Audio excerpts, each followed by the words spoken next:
Yo, yo, yo. We're here. TABC Summer League Podcast, and in true summer fashion, on a road trip back from my weekend plans and crushing this out and going to do this one solo. Kind of really excited for this week of ball. Fun one to do as you drive to collect your thoughts and kind of talk about something that I love, which is basketball.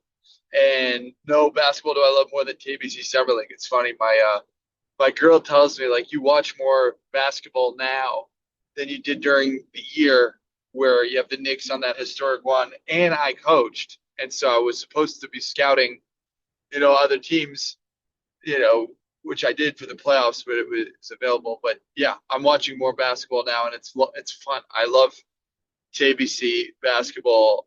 I love summer league sports. It's so much fun, and I'm gonna break down each week.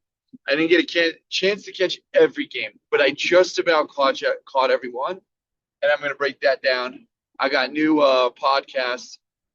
I'm sorry, I have new power rankings uh, for everybody, um, and yeah, we're going to be off to the races on something on the league which should be really fun. But the first thing I want to do is read from our sponsor, Noah and Co. I'm gonna read this out here. There you go. The 2026 TBC Summer League is sponsored by Noah and Co. Midtown NYC office space experts representing growing businesses. You know your businesses. Noah and Co. knows Midtown office space.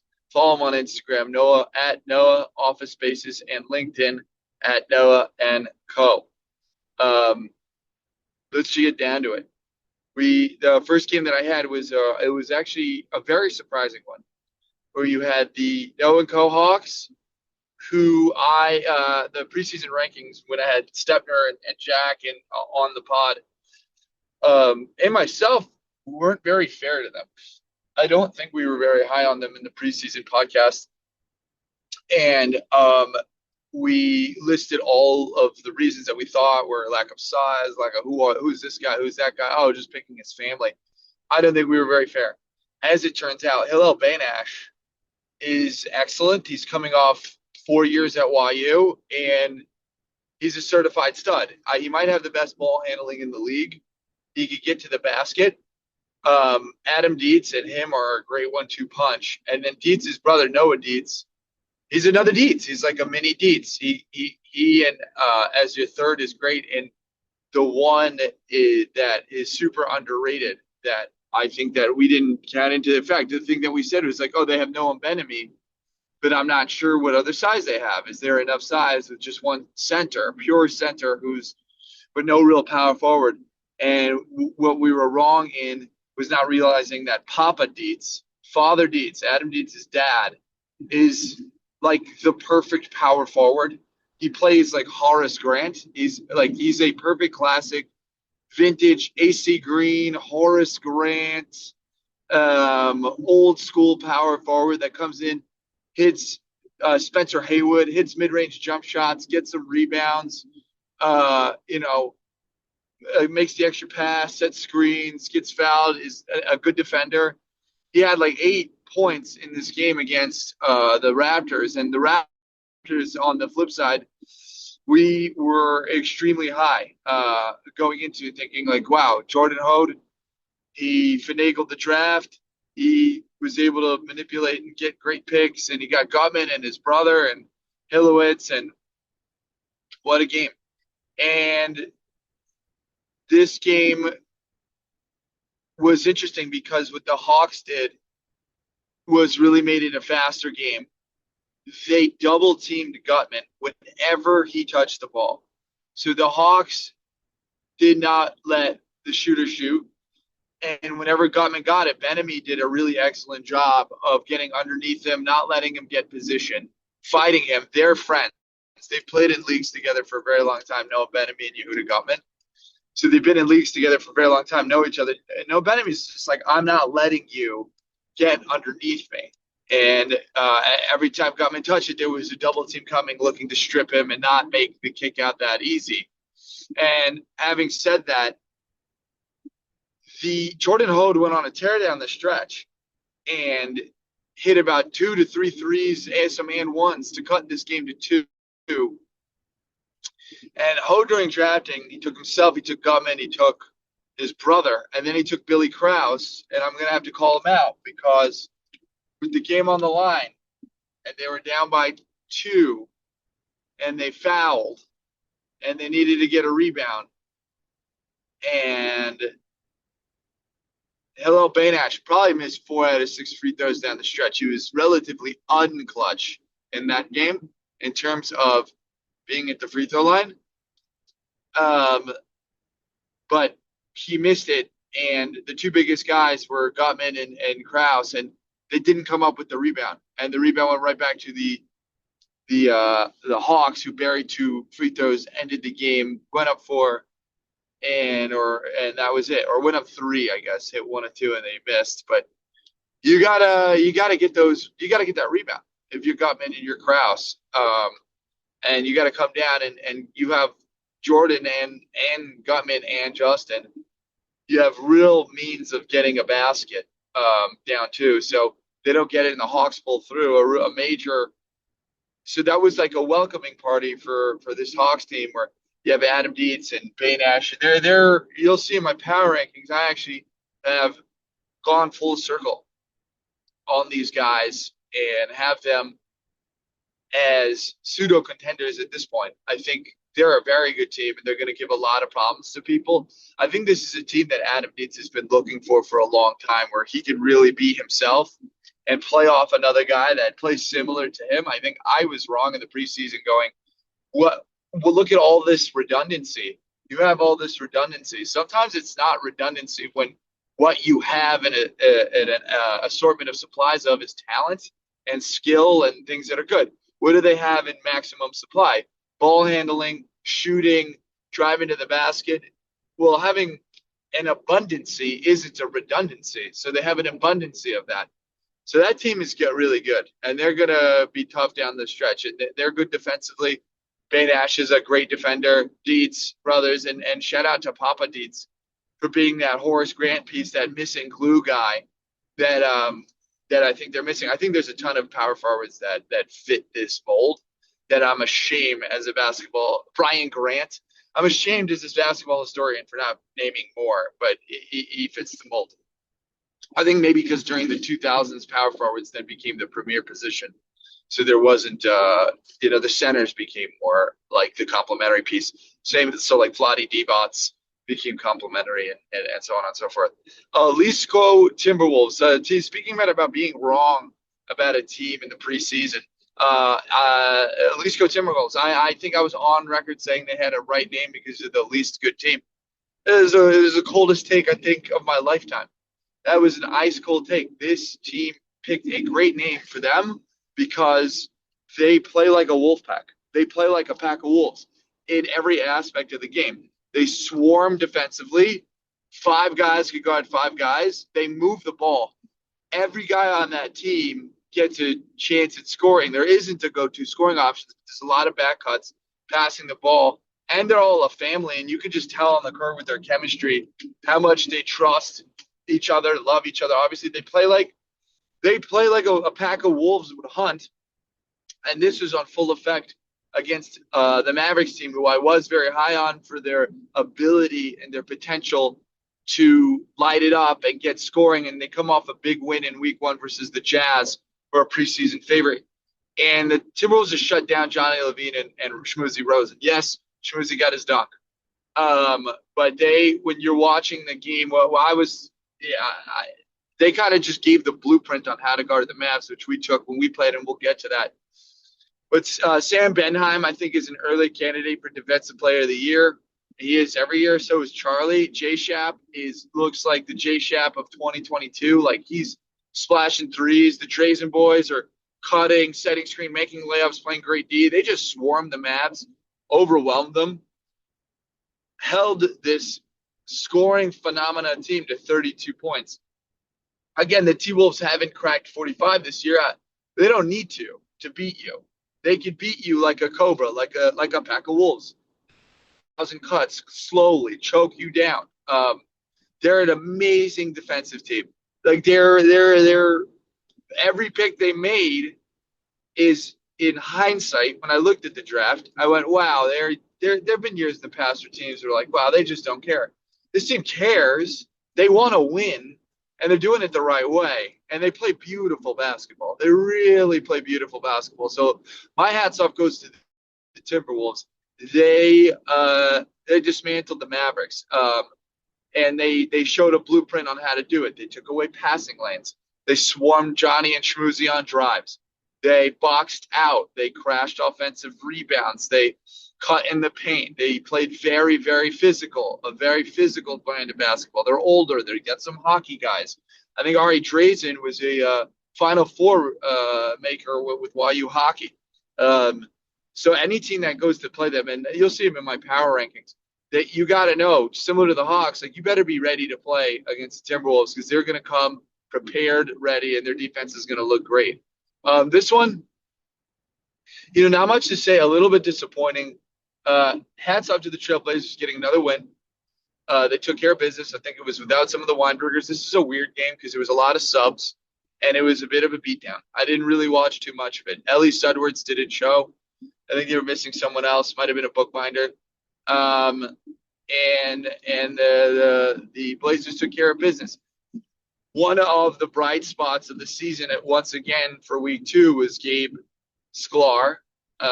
He's now one of the 5 or 6 leading scorers in the league. I think he's averaging 20 and 12. He's averaging 20 and 12, and he's speed, and he's got shooting, and he's got size. And I think this is the exact kind of player that the Weinbergers were looking for all these years. For all of these years that they go with the same team, they get their same guys, and then they get the second guy, and then they get the bench guy. And ironically, when it looked like all hope was gone, that like, wow, they're really doing it again. Like, don't they know that the league's too good for this? The irony is they got their guy, and they're now contenders, and they have a real chance at bringing home a championship this season. They really, really do. They're vets. They know what to do. They know how to take care of business. On the flip side, yeah, I have not. I don't mean to be mean here, and it's not personal. And again, there's a lot of room and a lot of season left for this to change. But I have not seen a stock drop harder.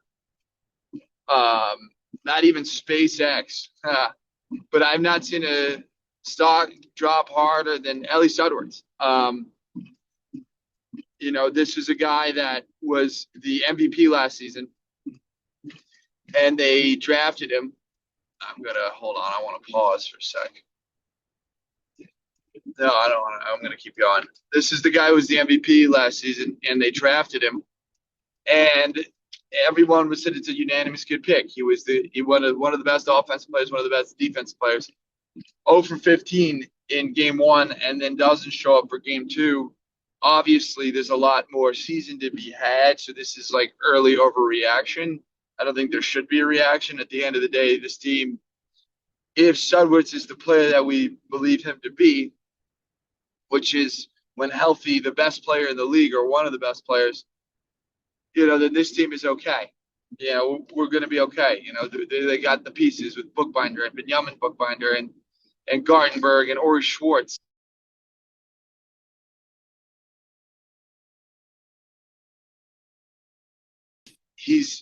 I just wanted more.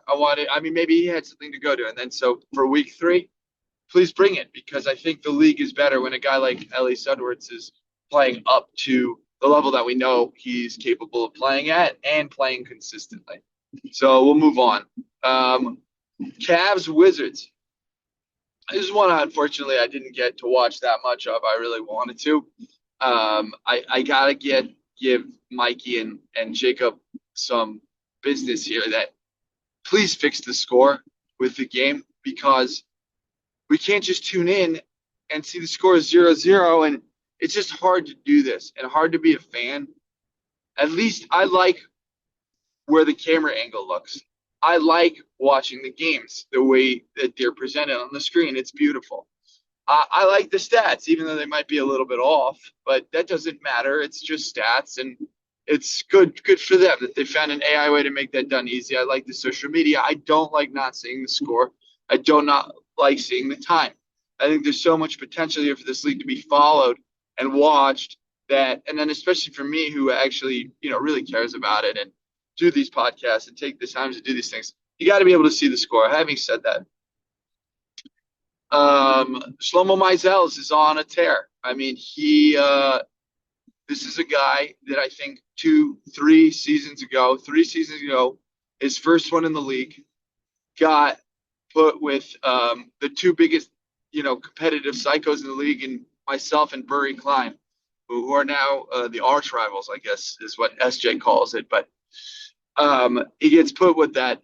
The team underperforms, and he gets stuck with the bill unfairly, but he gets stuck with the bill. And then the next season, he gets a team with him, Johnny Levine, Ari Mitnick, and Ariel Friedman. And in that season, Ari Mitnick, Friedman, all these guys get hurt, and they don't do well. And then Mizels gets stuck with the bill again somehow.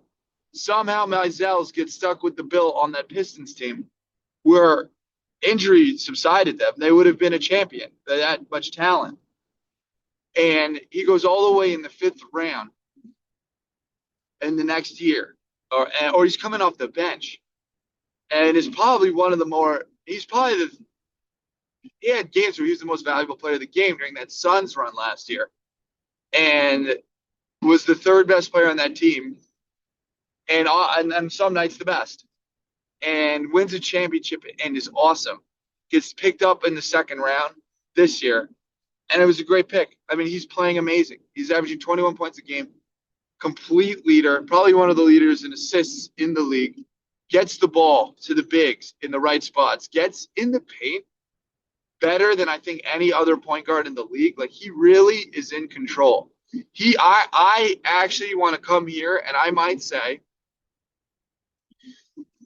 it's hard but I think between him, Mo Heller, and Yona Tarzik, I think those are the three. I think those are the 3 best pure point guards in the league.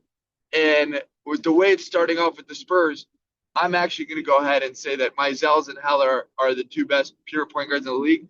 And Heller's 0-2 now. I don't think it's his fault, but Mizels is playing amazing. And he's getting the ball, and he's got Klesnik, and he's just got sidekicks. Ethan Alter, he got a good team, and he got the 2 bigs. He's able to get them going. Now, the Cavs were able to stay in the game, keep this one a tight one. I think they took the lead at one point. But once again, I mean, at the end of the day, like, why this Wizards team is so dangerous, when you have a guy like Mizels who's setting the pace and setting the tone, and you have a guy like Klesnik who can get hot. But you also, most importantly, have that added on with the 2 dynamic bigs with Moskovitz and Engel. No other team could really match that because they could do all sorts of different lineups and all sorts of different ways of playing. That makes them such a mismatch to have 2 of the dominant premier big men in the league with 2 great guards and a great third. They are a really scary team to play. The Cavs will be great. David Katz seems to be back from his injury. I think he was injured during the fall or the spring seasons in the Muncie League. He's averaging 20 points a game. Pacey Bernstein. There's a lot on Ben Ramon's shoulders, especially in a game like that night, where he's rebounding the ball exceptionally well. He had 14 rebounds in the first game that they played. But, to ask Ben Ramon in a game like that night, I want to say tonight, but it's not tonight. A game like that night to handle both Moskovich and Engel, it's a lot. And I think the Cavs are going to need to find, at least when they play the Wizards, I think it'll be okay against most teams because most teams don't have bigs. And some of the teams that do have bigs don't have very good ones. And they just happen to faced a team with two very good bigs. But a game like last night's a pretty bad match for the Cavs. And it's funny because I think the Cavs just played two games in a row that had teams with two bigs, in the Gabe Geller, Max Rosenbluth, and now Angelo Moskovich, and they've done pretty well. So, I mean, when I go out and pull out my power rankings, that's going to show it itself. But the Cavs are good. I mean, they're contenders. So I'm going to move on. The Nuggets versus the Jazz. This is probably the funnest game in many years. Triple overtime. Isaac Srulewicz, I think his draft stock on that game alone just went up tremendously to maybe a third rounder. I mean, he played great. I think he had 18 points or something. Great finisher and a great defender. And if you're picking a guy to guard a big in the late rounds, I mean, we're going to go through these teams that don't have bigs, and we're going to go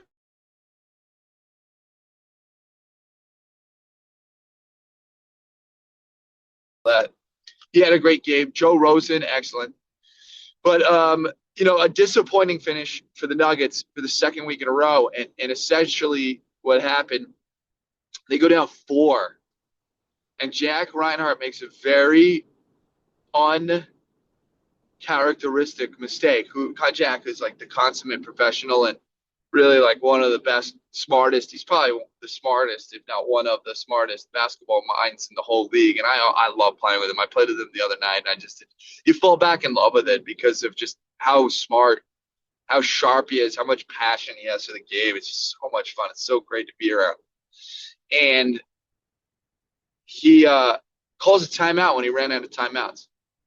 And that was 4 shots. Though there was 2 shots in the ball back, and then Schiffman drives, gets fouled, and they tie the game. They go into another overtime.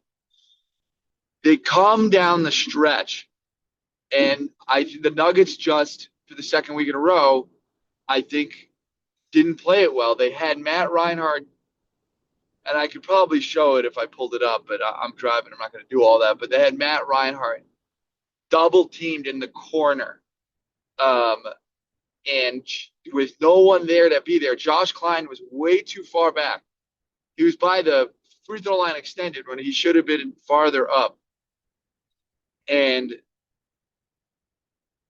he should have been farther up. And they throw the ball to Sklar. Instead of just chopping his feet and guarding Sklar and maybe trying to stop the ball, Josh Klein goes to the steal, which was a mistake. Misses the steer. Sklar goes down, drop off the Srulewicz layup up 2. But here's the thing.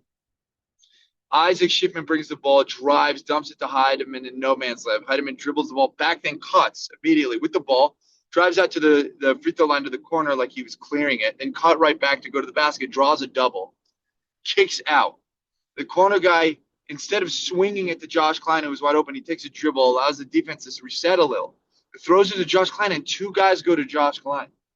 It sounds like I'm going to be hard on Josh Klein here, but I'm not. You know that I love his game. But he had Schiffman in the corner wide open with 3 full seconds left. And I know this because I rewatched it and I counted it out loud. Plenty of time to do swing, and get a wide open shot for Josh Klein. For Isaac Schiffman. Klein takes a dribble, pulls to 3, and he misses it. Now, I'm not going to kill the Nuggets here. I think they're really good. They're missing Ethan Wallfish. I think Schiffman's and Heidemann, they're a great one too. And Josh Klein's a great player. I think they're going to get wins. I think they're figuring out how to play with each other, which is really what the regular season is for. It's just figuring out how to play with each other. We're a team where we have Maddie and Jack and Rosen who kind of know how each other play. Srulewicz is easy to play with. It's just acclimating Sklar to fit in because because he's an A talent. So it's always takes a second for an A talent to meet in. So I'm not so worried about the Nuggets, but they definitely need to sharpen up on their crunch time errors because they're going to be in games with teams. So, I mean, this falls on Isaac Schiffman. You know what? I'm actually going to shift blame. You got to be the man down the stretch. I mean, if you are the man on this team, then when the game is on the line, you can't have 2 games in a row where your team does a choke job. Okay, that fool me once, shame on you. Twice, shame on me. You got to close this. And You made a good play. You guys have to close out. All right, moving on. Raptors versus the Bucks. So this was after the Raptors get tremendously upset by the Hawks, where the Hawks hold Josh Elowitz. They take him out of the game. They take Justin pretty much out of the game. No Jordan here, Alex and Mo for Jordan and Justin. But what actually changed with the Raptors is they did a complete shift on what they looked like the first night to the second night. They actually played like a team, and I actually think they looked a lot better. Was the substitution? Hold on, my girl's calling.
That is the podcast for week 3, and I did it. I hope I wasn't muted this whole time. I'll be really pissed.